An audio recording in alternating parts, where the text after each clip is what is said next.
नमस्कार.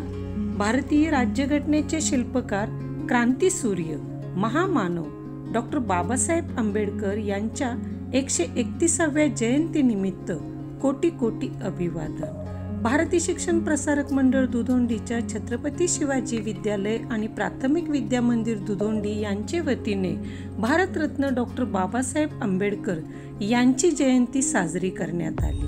या जयंतीनिमित्त विद्यालयातील विद्यार्थ्यांनी बाबासाहेब आंबेडकर यांच्याबद्दल मांडलेले विचार आम्ही या व्हिडिओच्या द्वारे आपणासमोर सादर करत आहोत.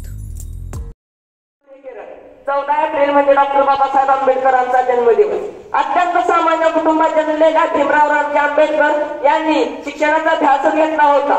लहानपणापासून ते अत्यंत हुशार होते. त्या काळी स्पृश्य अशी जातीभेदाची भेदभावी प्रथा रूढ होती. खालच्या जाती जन्माला आले म्हणून अस्पृश्य असे समजले जायचे. बाबासाहेबांना या गोष्टीचा प्रचंड मनस्ताप झाला. BA, MA अशा अनेक पदव्या घेत PhD केली. त्यांनी डॉक्टरेट पदवी मिळवली. त्यांनी कैवारी बनले. त्यांनी दलितांचे मार्गदर्शन केले. दलितांच्या न्याय व हक्कासाठी त्यांनी मोठा लढा उभा केला.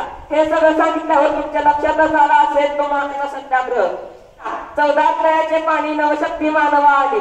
नवशक्ती मानवा आली या शक्ती मागे मूर्ती भीमकाय देवी स्फूर्ती जणू मुख्या दिवाणी. 14 अध्यायाचे पाणी, 14 अध्यायाचे पाणी. मित्रहो, बाबासाहेब आंबेडकर फक्त एक समाजसुधारकच नव्हते तर ते पत्रकार देखील होते.